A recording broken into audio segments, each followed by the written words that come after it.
And that's what's important about meditation. People forget about, they get involved in mechanics. So it's a love affair. It's all a love affair. It's a divine love affair. When you go into meditation, it's about loving God. And if you love God, you love yourself, you love your neighbors, you love your enemies, most especially. You love those people that need it the most. So when we meditate, don't seek anything. Don't seek enlightenment. Don't seek peace. Don't seek things. Just give love. And in the end, what you're really seeking will find you. You don't have to go looking.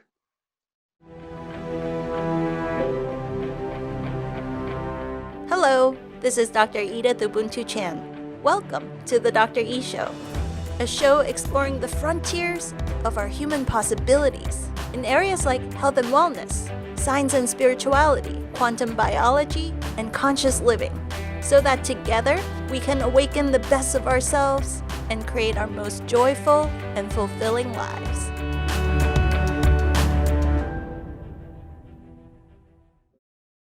Welcome to part 2 of our adventure with Rev Bill McDonald.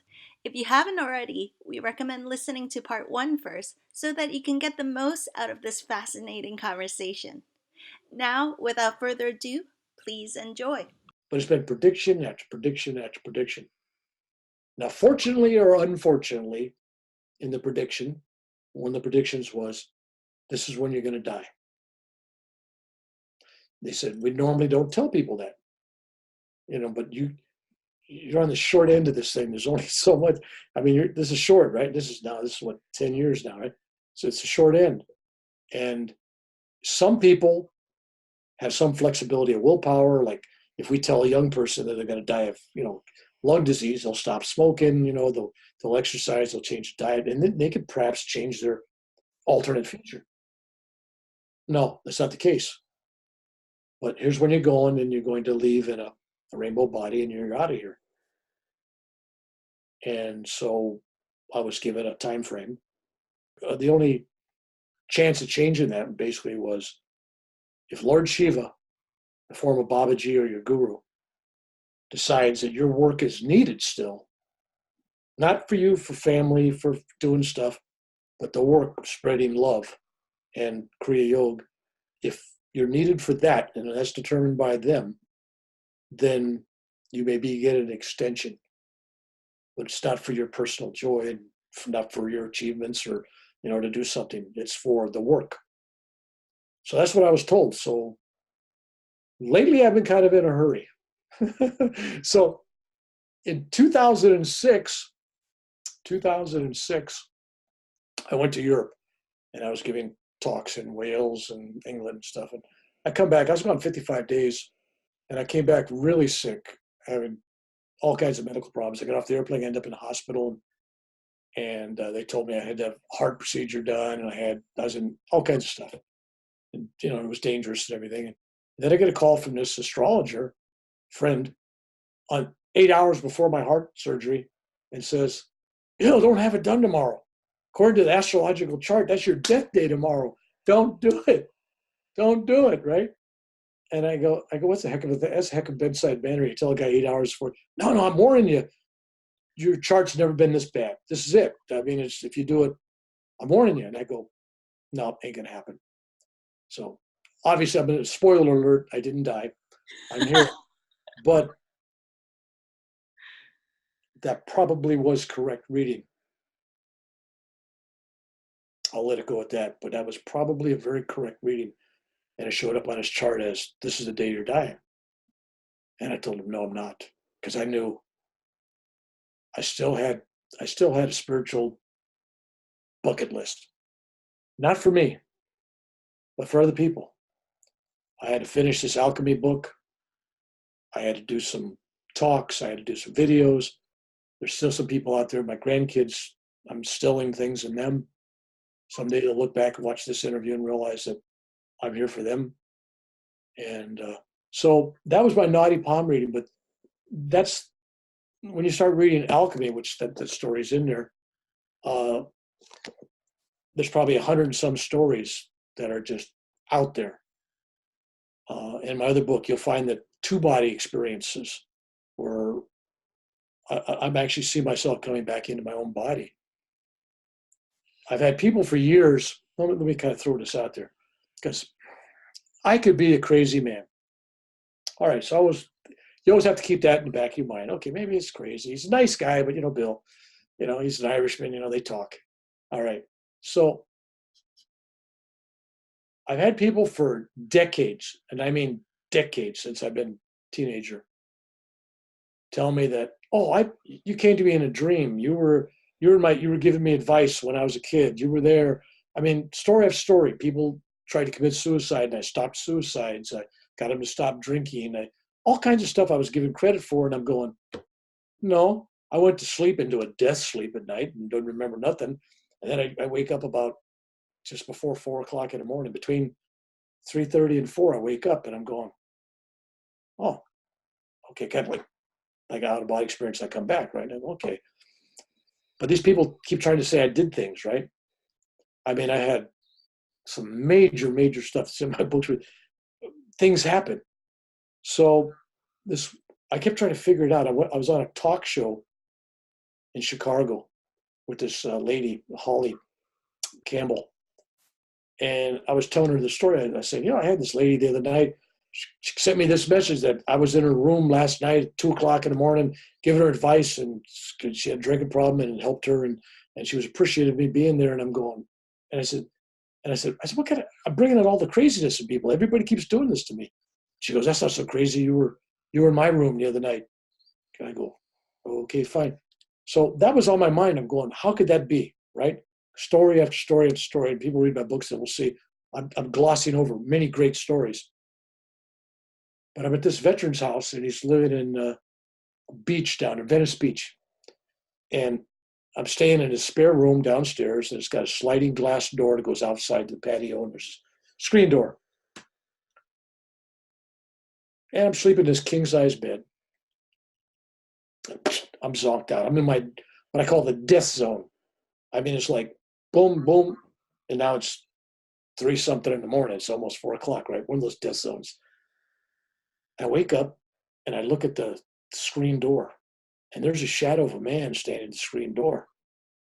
Now, a normal person would go, oh my God, I'm in Venice Beach. It's probably a rapist, murderer, a thug, what's going on?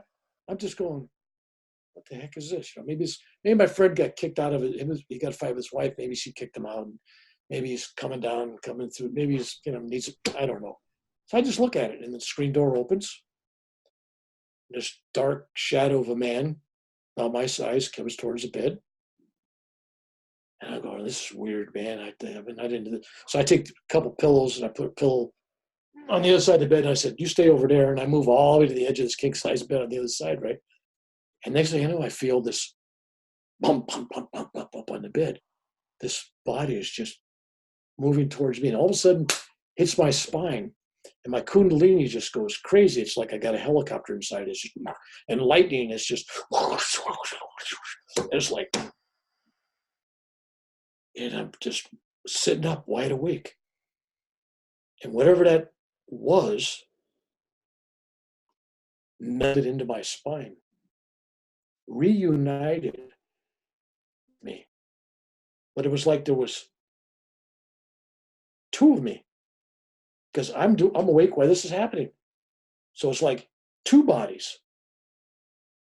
Not like, and so I've had this almost 4 o'clock in the morning experience many times, and I didn't think twice about it. That kind of got me going. So I told my friend about it, and he was kind of like, well, yeah, sure. And so I said, I gave him some advice about his dad and his relationship and everything. And then I said, well, let's go to Self-Realization Fellowship to Lake Shrine. They got a lecture there today, And so I get there, and it wasn't on the program that the monk decided to do his own talk in his own way. And every word he said, just about word for word, was what I told this guy in the morning. He's looking at me, and he goes, did you read this someplace? Because it was like my talk I gave him in the morning about relationships. It was like, so I left there, and about 4 years ago, I'm sitting in my sofa in the front room, and the phone rings. I get my I get my cell phone, it rings, right? I pick it up and I go, who's calling me at 6 o'clock in the morning, right? And it's this woman. And she identifies herself, but I don't pay attention to it because I get calls from all around the world. And she goes, I'm so-and-so, and we want to thank you on behalf of, and she said the guy's name.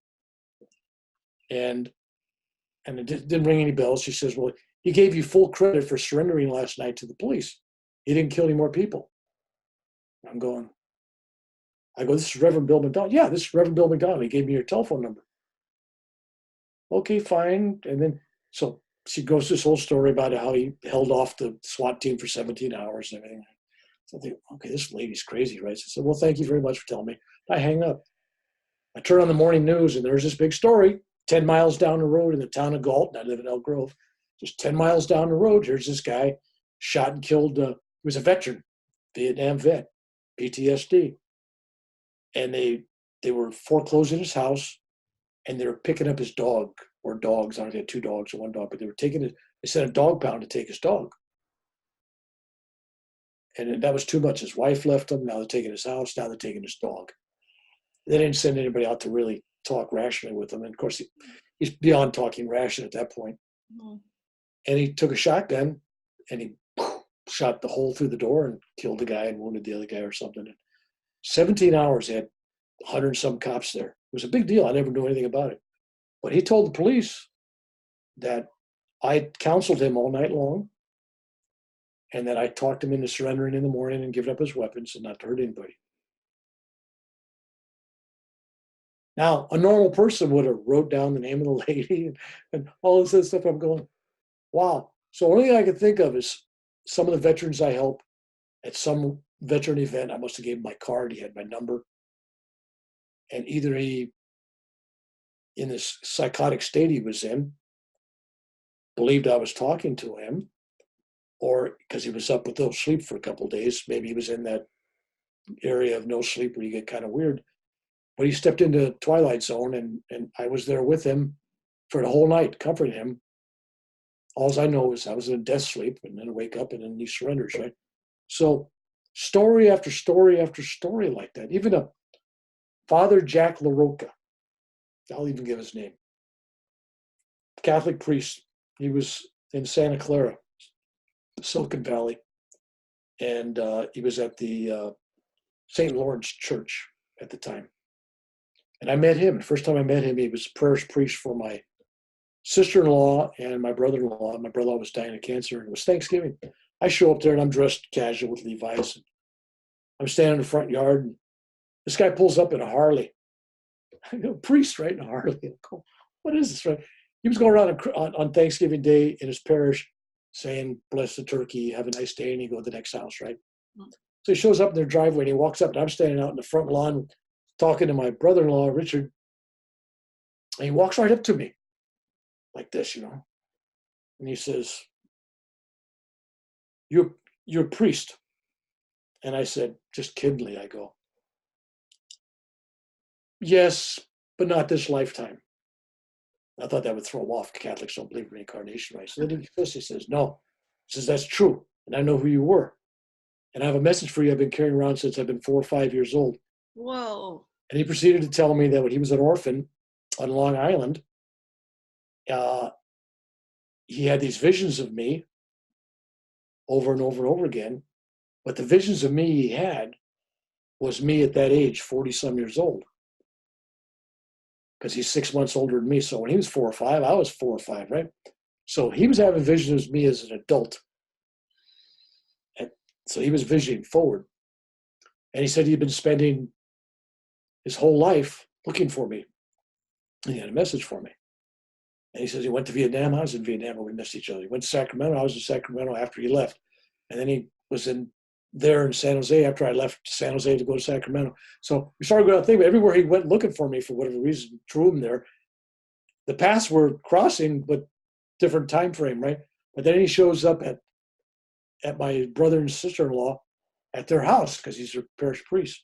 So he takes me aside. He tells me the message he wanted to give me and who I was in this previous lifetime and why. And so it's just another thing where people keep dreaming about me. I had had a foster girl that I picked up, and she claimed that she felt safe with me because when she was 17 when I picked her up, but when she was 12 and 13, she'd sing me, and I talked to her, and she knew me. Okay, great. Yeah. Had a hitchhiker I picked up. He was 22 years old, and he claimed I saved his life. He was getting ready to commit suicide. So Why I aren't can't. you aware of all No, these no. stories?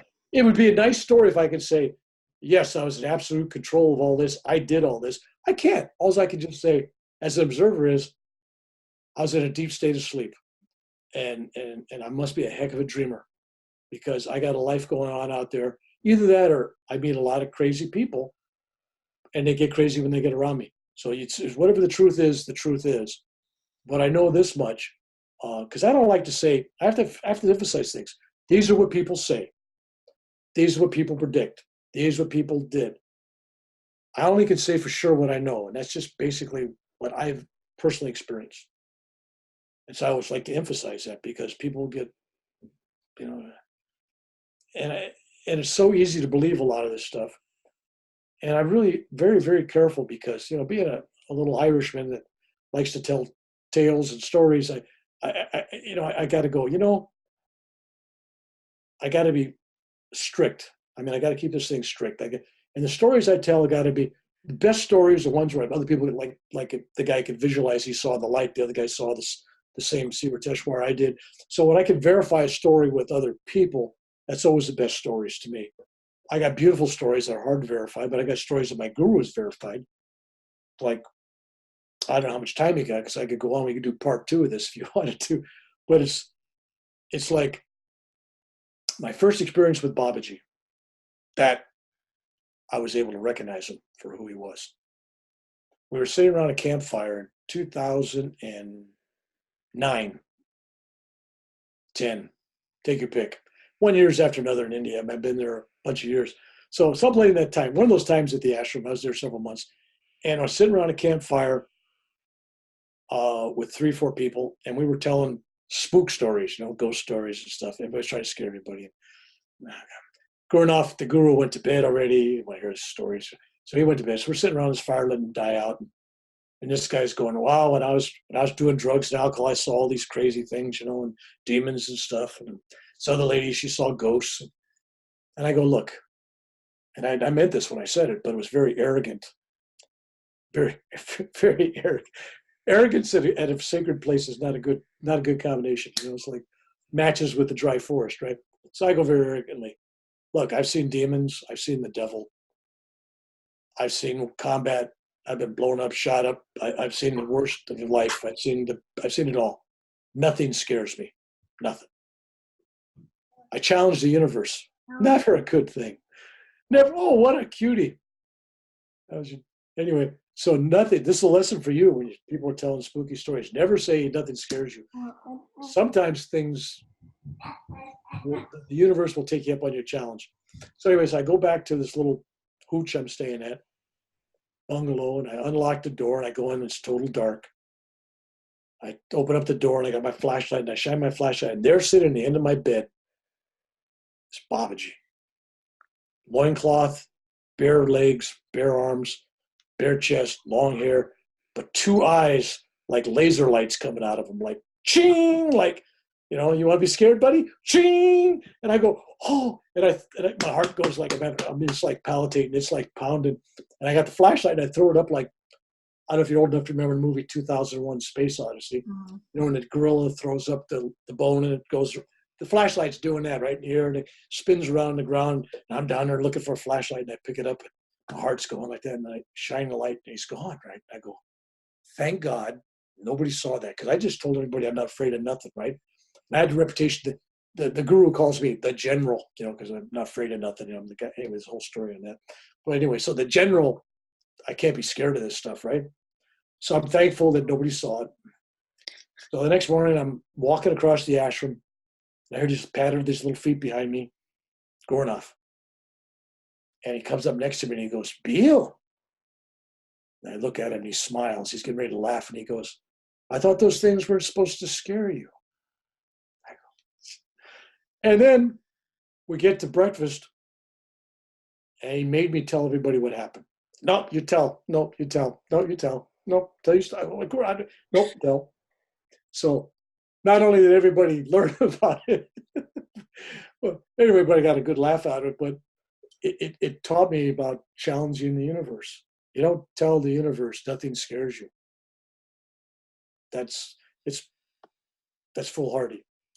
So the next time I have an encounter with Babaji, I don't know if you've been looking at my nose. My nose was basically, most of it was cut off. This Oh, was wow. for cancer. That's rebuilt with, that's my shoulder you're looking at.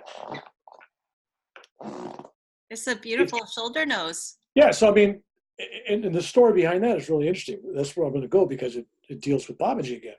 Mm. And so I go in there for skin cancer checkup, and they go on, well, you got to go get a biopsy done. They get, they cut off a big chunk, and the next thing I go, oh, I get this notice I got to go see two doctors. I go, why do I got to go see a plastic surgery eye surgeon guy? So they send me this guy, probably the greatest surgeon ever was, but no bedside manner at all. I come in there and he looks at it and he goes, oh, this thing looks worse than I thought it was. This is really terrible. And I go, what? I thought he was just coming there to, they're going to cut a little stuff. And he says, and so he gives me a shot, pops the eye out, gives me a shot behind the eye so he can look. Yeah, shot down here. So he's looking in there. He wants to check out the whole area and see behind the eyeball. And he says, when they open you up, you may have cancer, not only for the whole nose, you may have cancer in the lips, the ears, the eyelids, the eyeball itself behind it. You may lose an eye. You may lose your lips. So here, by the time this guy gets through with me in 15 minutes, he's telling me they might amputate my lips, my nose, eyelid, 2 earlobes, and I'm going, what? And he says, well, when I rebuild the nose, he says, I'm going to cut your forehead in a big triangle and bring it down the bridge of your nose. And then I'm going to take that and rebuild your nose from that. But you'll have to have several plastic surgeries after that because you'll have this big lump there and you'll have this big scar on the forehead. And he goes, okay, next. I go, what? I'm sitting in the chair going, what? What? I'm going, holy cow, right? So I go back out to my truck and I'm sitting in the cab of my truck and I'm just going, I have to admit, because I'm an upbeat guy, but for about 30, 40, 50, 60 minutes, I was like, wow, that's a heavy thing to take. Then finally I just go, whatever it is. It gave me a hell of a story. If I got scars, hell, wear an eye patch, it looks cool. And a guy can get away with it, right? What difference does it make? If I have no lips, okay. No nose, okay. I accepted it. So then the next day I go to the doctor that's going to do the cutting of the nose. And the way they do it is they just cut little bits at a time.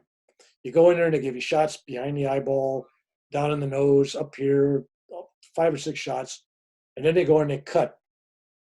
And then they send that to a lab. An hour later, they come back and say, okay, we still got cancer, cut more. So they kept doing that all day long, which meant you went through the agony of the waiting room, sitting for an hour, waiting to go back in to get shots because the other stuff's worn off, to get cut again. And then every time they cut you, they have a little torch that they burn it, stop the bleeding. So every time you leave that room, it's not like you're done. Okay, now I'm done. No, you're waiting to go back in again. So the doctor won't even show me what it looks like. I said, no, give me a mirror. He says, no, you can't see it. It's just a big hole in the face. I said, no, you got to show me. So he takes a picture and he kind of flashes it and then takes it away. So I'm sending this to the other doctor. And I said, okay. He says, I'm giving you this pill, all these pills, right? And 500, there was big, huge size of what's a bad drug everybody gets for pain now that everybody's hooked on? The bad Oxy. The biggest dosage, big bottle. He says, you're going to need this. I said, I don't take pain pill. This is before my classic heart surgery. This is back when I didn't feel pain so much, right? And he says, no, you'll need it. You'll need this. And I said, nah. He says, no, you'll take it. He says, because in a half hour when the locals wear off, your face is going to feel like somebody's holding it on a barbecue because it's burnt. I burned all the nerves, and so I had bandages all over. So I took the medicine. So that evening I'm home and I tell my wife, I'm really tired. I spent all day getting cut up, right? I said, I'm going to take a nap. So I go take a nap, and I wake up from the nap, and my pillow is soaked. My sheets are soaking wet. Blanket's damp. I don't know what's going on. It's dark in my room. And I go, oh, damn it. I must have been crying. What a wimp. I usually take pain pretty good. What is this? Am I crying that I wet everything? Just everything's. So I come downstairs. I tell my wife, I go, man, I said, the general was crying, I guess. I said, my pillow's wet. Sheets are wet. I said, I must have really been bawling. She goes, what? So I hear her up there, and then she comes downstairs, and this whole laundry of bloody sheets, bloody pillow. She says, you weren't crying, you were bleeding. I go, thank God. And then she thought I was really crazy. Thank God. I said, no. I said, crying's okay, but not me. I don't do that, right? But blood's good. Blood's good, right? So the next day, between 3 and 4 o'clock in the morning, just before that 6 o'clock in the morning, I'm going to go to start rebuilding the thing, plastic surgery. The room lights up. I mean, the room lights up. It's 8 feet by 8 feet, the wall. And the wall is just like a huge sun. And it's right next to my bed. And I got this whole patch on this side of the face, so I'm looking at it with one eye. And it's not like, ooh, that's cool, and I get excited. I'm just going, yeah, of course. Like, yeah, this is what I expect. Yeah, this is normal. And then a bare arm comes directly out of this ball of light. I mean, biblical, right? Like the writing's on the wall. This hand comes right out, and it just covers my face, the eye, the forehead, and the nose. And it was like 1 million mothers that loved you beyond the wildest. All were hugging you.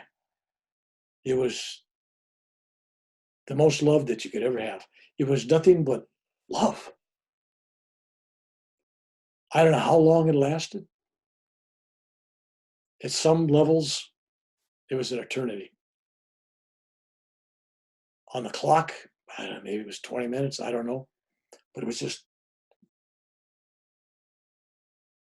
and I felt gratitude. And I was ready for it. I go, whatever happens, I already surrendered to whatever the results were going to be. I'm going to this guy, and I don't know what's going to happen, right? So we get in the car, we drive there, and the surgeon comes out and gives my wife, oh, I got to cut his forehead. I got to do this. I still might have to cut the ears. I still might have to do that. I might have to take part of the cheek. He's going this diehard stuff, right? I go, and he had this chart. He showed my wife this chart, the graph of my face. He had the picture with the graph showing every square, centimeter and all that stuff, and little micro squares. And she was like, oh my God, my husband's going to come back. I'm not even going to know him, man. It's going to be this monster. So I said, well, whatever it is. I'm accepting whatever God gives me. No complaints. I'm grateful I'm alive. That's it. End of story. Right? And I had that beautiful thing in the morning with the hand, right? So how could you argue? So I go into surgery, and I wake up. My wife is just staring at me. She's really staring at me, and I'm going, holy cow, is it that bad? What happened? She goes, no, I want to talk to the surgeon. She made him bring the surgeon in. She tells her, what'd you do? You didn't cut the forehead. You didn't do he says, it's really strange, but I've been doing this operation over 30 years the same exact way. But today, with your husband, I had this instant flash, this inspiration to cut his shoulder up and take a chunk of his shoulder and use it to rebuild his nose. He won't have to come back for any more, unless he wants to, I think it'd be okay. And I'm going, what?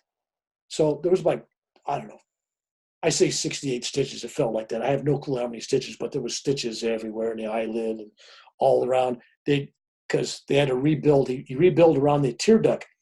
All the meat around the tear duct. Tear duct was sitting all by itself. So he repacked that with flesh from the shoulder. So this was a major job. I don't know. I don't understand any of it. All I know is like, what? So then he gives me another pill. This is only one day after the other guy gave me pills, right? Oh, by the way, on the pills, before I went to the bed, my wife says, "You're not going to take those pills. You never take pills." I said, "Well, this pain is so bad. I think I'm going to take a pill." I had a pill in my mouth and I had a glass of water. And before that pill got down to my Adam's apple, the pain had gone away, right?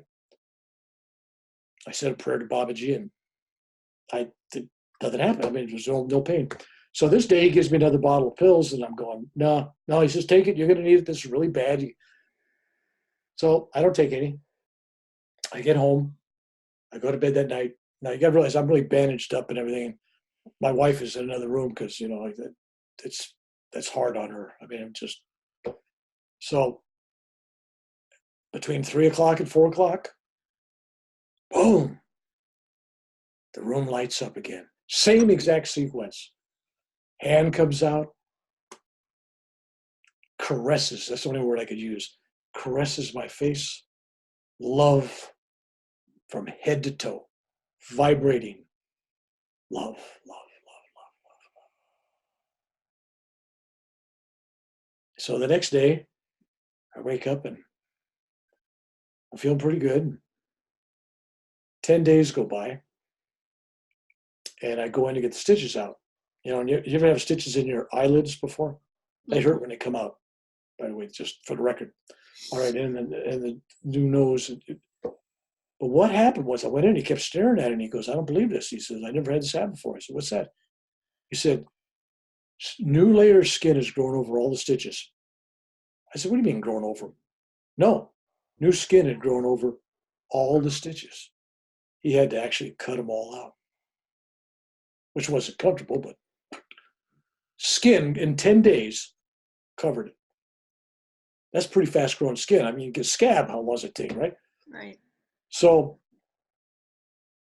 I get a call from my guru. He's in California, Northern California. He goes, "Bill, can I come out? Me and my wife visit you." I go, "Yeah, sure." So he drives from the Bay Area, from Foster City, drives all the way out here to Sacramento area. And you know what the traffic's like at the time of day he came at 2 or 3 o'clock, but he comes out. Now, when I looked in the mirror that morning before his telephone call, it still looked ucky. I mean, it was healing, but it was still pussy and ugly. And, it was just, my wife couldn't look at it. So I thought, well. So his wife comes and she's going, "Oh, man," she won't look at it. And he gives me this bottle, this personal bottle, was only had a little bit left, of castor oil. Castor oil. He says, "You take that," and he says, "I've had my finger on that thing and I've been using it for scars. And you just take that and they'll take care of the scars and the healing." Well, his word was good enough for me. And the fact that he touched it and it was his personal one and used it, that made it even a better placebo. I didn't need any more placebo in him just tell me it was going to be okay, right? That's good enough for me, right? So you could see by putting that on there, I had canceled a wedding invitation. This story goes on. I'd canceled a wedding invitation in Napa to go to it, and Grunoff was going to be there, and some friends were going to be there because I didn't want to show up looking like a monster and ruin somebody's. I didn't want to be a focus of attention at somebody's beautiful moment, right? And then it started looking really good, and I realized if I put an eye patch over my eye and it kind of kept the sunlight off my eyelid and hid a little bit, and besides, it just looked really cool. I looked like a pirate. I was looking for an excuse to use the eye patch. That's the truth. And so I had this eye patch on, black eye patch. And I said, "I'm coming to the wedding." So I show up at the wedding. I got a black eye patch, and there's this pictures of me with a black shirt, my black hat, the black eye patch sitting next to Gordon. He's all in white. It's just classic. Anyway, we're sitting at this table, wedding table, and there's about 9 people from the group around it. And Gordon goes, it's the middle of nothing. He goes, "Bill, by the way, that story that happened to you the other night, twice, I can't remember me ever telling him it." But he goes, "It happened to you twice." And I'm going, "Yeah." He says, "That wasn't a dream, wasn't delusions, wasn't a vision. It was real. And it was the big boss." Now, when he says the big boss, he means his big boss is Babaji. So he told all those people at the table that it was real and it was Babaji. So it was kind of like verifying my experience for me. It was like, wow, it's, I mean, he doesn't normally verify anybody's experience. I mean, because, most people don't need the ego and stuff, but he verified it. I thought how kind that was, but it was like, and there I was. Of course, I enjoyed the patch. I was wearing the patch. I kept wearing the patch long after I should not be wearing it. And then my wife goes, one morning, she goes, "Isn't that patch on the wrong eye?" I go, "Oh yeah." So that's my last day wearing the patch. I just thought it was so cool. I always wanted to be a pirate. Anyway, so that's an Irishman in me. I got, so that was 2 more times I saw Babaji, and it directly ended up in a healing. First time was a lesson: don't brag, don't challenge the universe. The next time was surrender, accept what is. It's your karma, accept it, be grateful. Whatever it is, and it all turned out okay. And then the other time was at the hospital after all the surgery, and I decided, okay, I'm staying and helping everybody. Then I got a blessing. I won't talk about it. That's the only times I want to talk about that are kind of verifiable to some degree. But I'm sharing those because people don't realize that Babaji is more than just some birthless guru, master avatar. He's so much more, so much more. And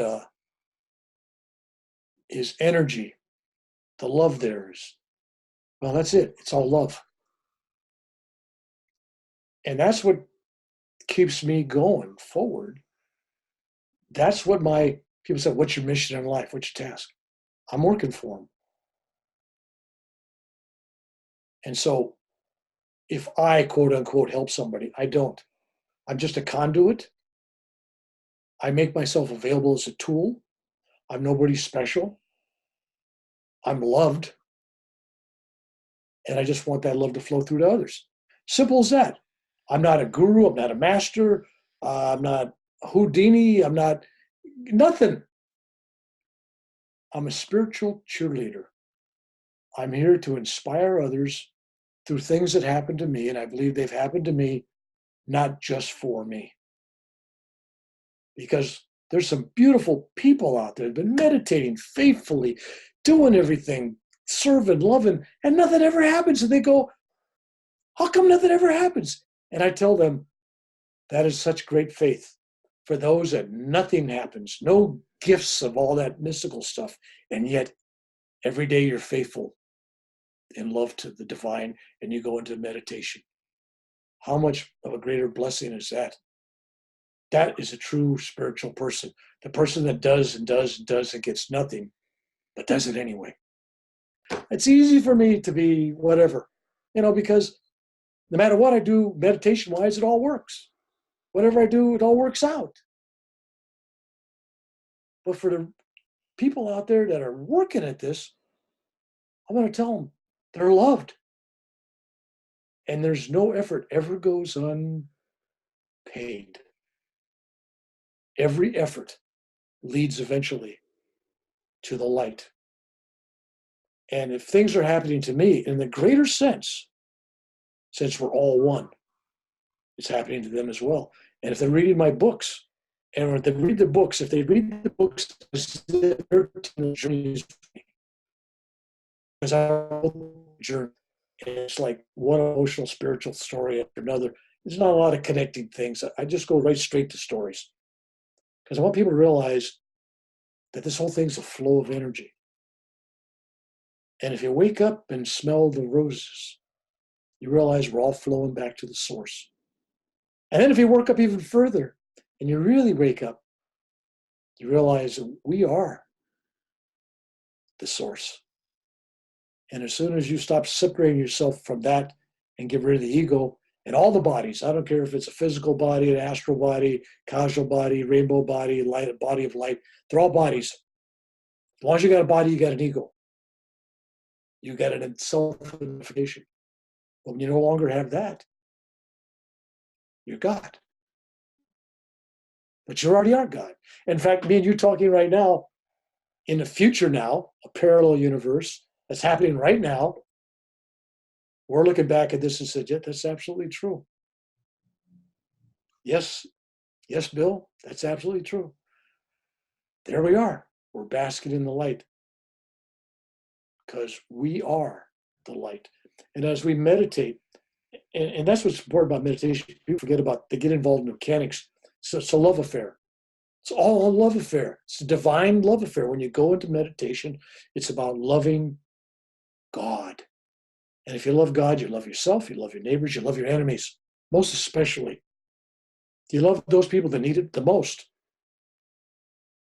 It's so easy for us to judge others, and all these homeless people, and they got drugs on the street in San Francisco, and my God, by the grace of God, there we were, or are. A part of us is there. Empathy. So they are our brothers and they are our sisters. They are us. And when you start thinking like that, the separations between people disappear, between animals and us disappear, between trees and nature and the sky. As my Native American friends go on about, it's all one, nature, right? The Mother Nature and all that. Well, it's bigger than all that. It's everything. So when we meditate, don't seek anything. Don't seek enlightenment. Don't seek peace. Don't seek things. Just give love. And in the end, what you're really seeking will find you. You don't have to go looking. God is looking for us. Babaji is looking for us. We're out there chasing him down. I want to see Babaji. All these new people. I want to see Babaji. Well, if you have that desire, probably not going to happen. You're chasing something you're reaching for. Go after love. Let the gifts come as they may. Gifts do come when you meditate. Think about your meditations. Think about that experience you had in your book. I'll mention it again. In this wonderful book for your body and your mind as well. You talk about a spiritual experience you had. You can label it anything you want. You can label it samadhi. You can maybe perhaps it was rainbow body. Maybe it was different. People will give you, oh, it's this, that. Labels. Forget labels. You had an experience of love where the borders between you and the oneness out there, the source, dissolve to varying degrees, depending on how far you've expanded it. And it's not about, it's like when I had my rainbow body experience, which I write about in my first book here. I thought I was traveling. It's all these lights and planets and stuff. I thought I was traveling. And then about 30 years after I had the experience, I realized I wasn't traveling anywhere. I was expanding. My consciousness was expanding in all directions. That's what happened to you in your supernova experience, basically. You very modestly, bless your heart, very modestly, really, talk about it. You humbly just kind of throw it out there or something to inspire, but you don't nail it. You don't beat it up. You don't fly it on a flagpole. There it is. I read that and could feel it and said, no, this is something bigger than she's saying. And that's a beautiful thing that you could say it like that, because what you're truly doing is what they teach you. You reach samadhi, you have a spiritual state like that. What does the guru tell you? Sweep the floor, cut firewood, go fetch water. You go on. And in your book, you kind of do that. You take us there, but then you go, okay, let's get back on track. And it's not just about me, it's about us. And you take people on this journey with your book to their own healing. And you point out this placebo effect, which is really beautiful, because the placebo effect is our love. If you believe love cures you, it cures you. If you believe whatever it is, that's why there's all these near-death experiences, and they all have different experience. If you believe in Jesus, Jesus is going to be there. If you want your dog there, dead dog there. You want your grandparents there, they'll be there. But if you're Buddhist, you'll have a different experience. If you're Hindu, you'll have a different near-death experience. They're all right. The divine gives you what satisfies your heart. The divine is more than willing to carry on this divine dance with you. So however you expect that heaven to be on the other side is what you get. And if you expect hell, and some people find it's like hell on the other side, that's what they find. But in reality, the only thing that separates us is our egos. We are one.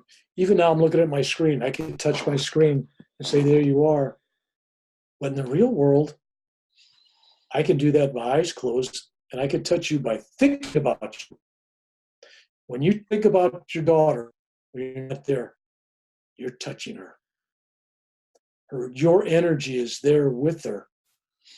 Sometimes during the day when you're working, oh, how's she doing? She okay? You know, you're there with her. Child that age, sensitive enough to feel it. They know they're being loved from afar. And there is no distance. I remember people going, well, how fast do you travel in this rainbow body? And I'm thinking, well, it's faster than the speed of light. Oh, you can't faster. Yes, you can. There's instantaneous. There's thought.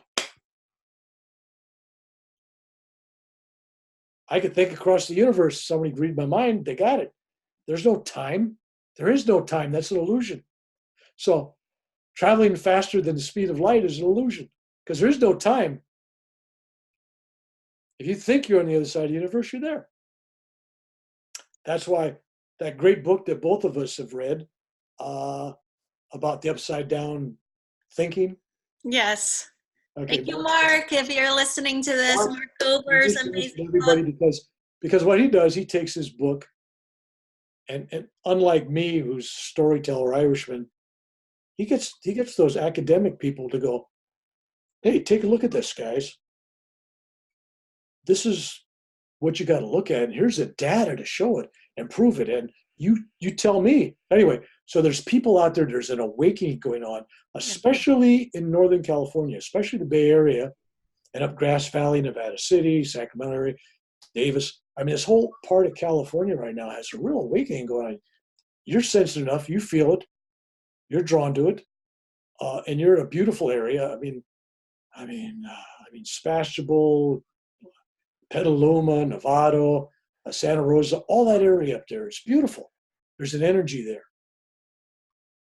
And all the refugees from the city of San Francisco are going there because San Francisco is changing. Yeah. Unfortunately, it's changing. It's getting more material, earthy, more in-your-face world. So I want to bless you for writing your book, and thank you for having me on the show. I'm willing to come back because honestly, we're touching the tip of the iceberg here. I feel unfortunately for me, there is no off switch. I just continue to go. I don't need a question. And I follow my intuition. I just, like when I give a keynote address, I got several of them coming up, and I've given all the time. I give a keynote address, and people go, well, we want you to tell this. And I go, no, I don't do requests. No, we're flying in. We want, no. If you want me, then just trust me that I will give you what you need. Yeah. Not always what you want. So I go out and look at an audience, and I sense and feel. Yes. Before I even open my mouth, I usually walk up there, and I kind of, people are thinking, because most speakers, they're in a big hurry to get going. Let's roll it, right? Then they go, yeah, they just keep going. Me, I go up there and I'm looking for those faces. And I want to read what it is that group needs. And I'm trusting in the divine, the universe, that when I open my mouth and speak, whether it's for an hour and a half, 3 hours, I spoke for 8 hours in workshops, whatever it is, when I open my mouth, what needs to be heard is said. And there's a part of me that's up here going, oh, that's interesting. Yeah, I didn't know I was going to say that. Right. I'm entertained as well. And when I look at the video later on, I'm going, where'd that come from? Yeah. I don't censor it. I don't filter it. Yeah. I just go with what is. Yeah. You are so easy to read. I'm sorry. Right now, you've let your heart open up, and you're so easy to read. So I will stop eavesdropping on you. But I'm not seeing anything bad. I'm eavesdropping on your heart, and I'm just seeing such beautiful things. Keep doing what you're doing. you're reaching people. And believe it or not, even though doing this show, it sometimes, yeah, I got another show. I got this chunk of my time. I got my kid. I got this stuff to do. Doing this, you're allowing Babaji and other masters and other people with other messages to filter their messages out there through this media. Yep. And around the world, you are allowing voices to be heard. And you're not like some interviewers trying to take over anybody's conversation. I've watched your videos. You set it up, you allow people to give their message. And it's multiple messages. It's interesting, you've had all kinds of people on there and nobody's had the same exact message. Everybody's delivered the same thing. But the bottom line is one underlying undercurrent. Love. You know that. Your people say it. You feel it. They may call it something else. You know, Mark calls, consciousness and all this stuff. He's talking love. He knows it. It's all love. Sorry we're picking on you, Mark. But, so I hope that I get a chance when I'm out in your neighborhood. I'll give you one of my tags when I come out there. We'll have to get together. And when you read my books, we'll have a talk. But don't be in a hurry. One thing good about my books, I wrote them story at a time. So 3 pages, 4 pages, you got a story. And you can stop. You don't have to remember what I said there. You go to the next story. It's got nothing to do with that story. But if you read them in order, you'll see there's a rhythm. There's a rhythm to the energy. There's a pulsating current. And if you live long enough, I know you're still a young lady, don't even have a gray hair. It's amazing. So pulsating energy that permeates your life. And when you get to be almost 74, and you look back and you say, there was nothing bad that happened to me. People, oh, no, I read your book. You had all this. I go, no, everything was supposed to happen. I'm not upset at all. Everything that was supposed to happen, happened. And it got me to where I'm at right now, in this time, in this space, in this place, and in this grace. And I also realized that what I knew at 25 and 35 and 55 and 65 and 70 and yesterday may not even be relevant to how I'm feeling tomorrow. Mm-hmm. That I keep emptying the cup so it can be refilled. And if you're just drinking coffee all the time, you never tasted tea or different kinds of tea, you got to empty the coffee to taste tea, right? Hey, that's new. I never tried tea. So philosophically, spiritually, whatever way you want to look at it, the only thing that's going to remain with you through all those years is love and the power of love, who you loved. And it's multiplied. Think about putting money in the bank. You work a job, you work extra job, you work overtime, you keep extra money away so you can buy a house. What happens to everything you did? You're putting away love. All this stuff is like a bank. You're putting all this love in a bank. It pays the greatest dividends. It'll return so much to you and to others. But you're not doing it for anybody but others.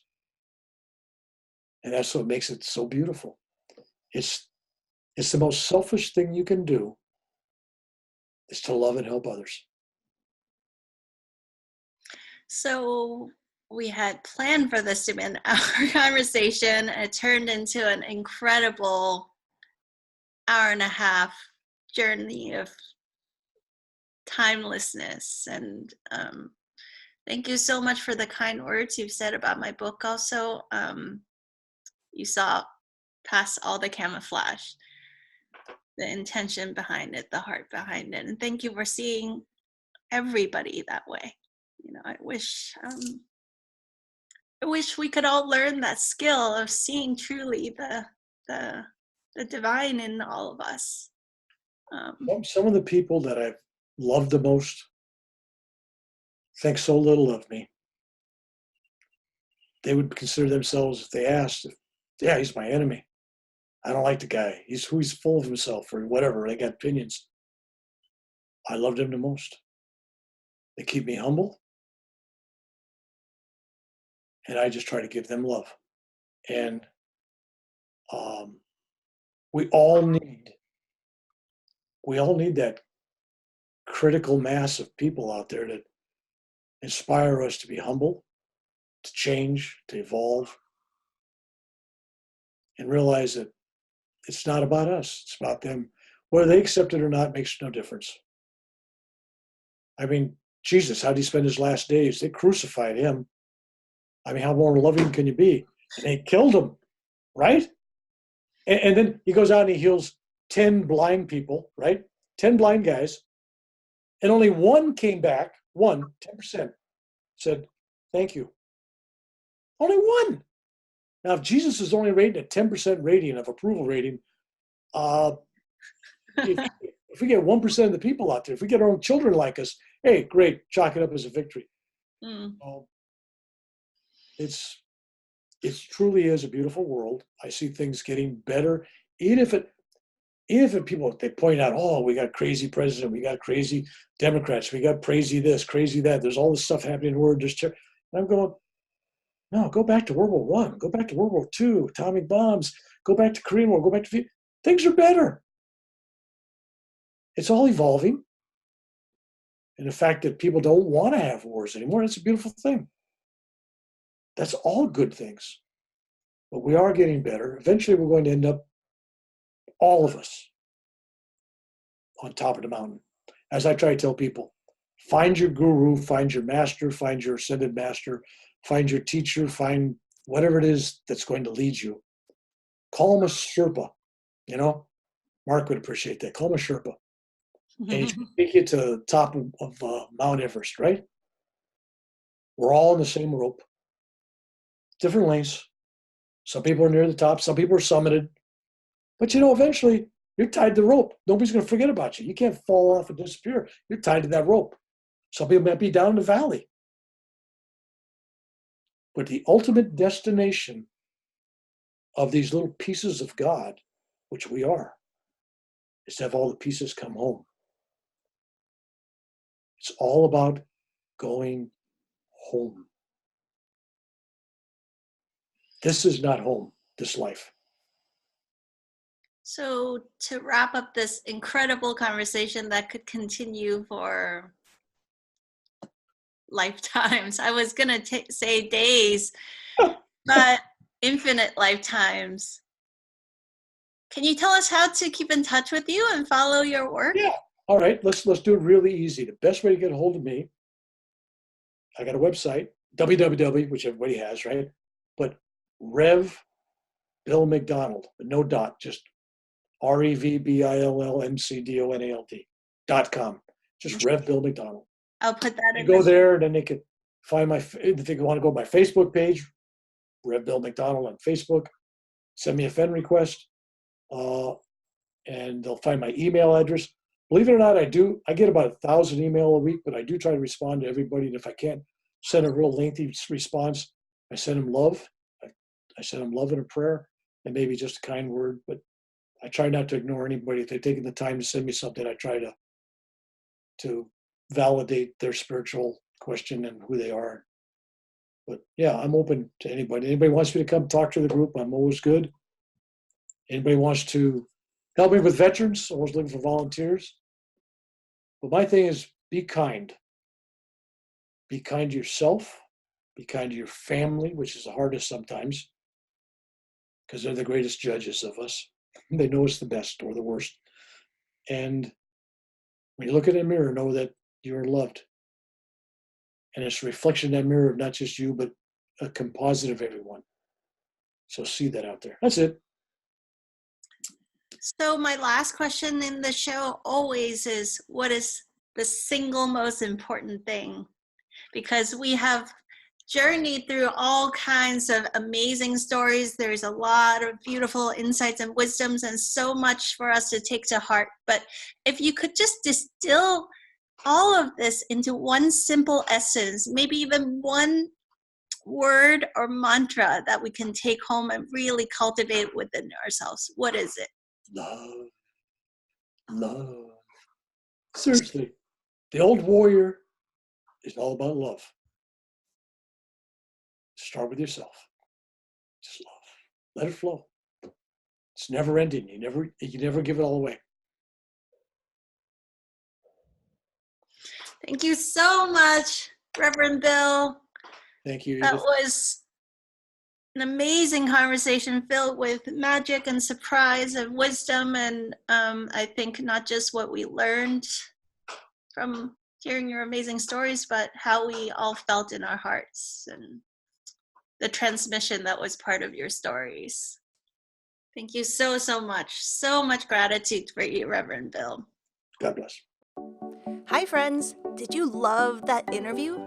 If you did, please leave a review and share with all your friends so that many more people can benefit from these game-changing insights.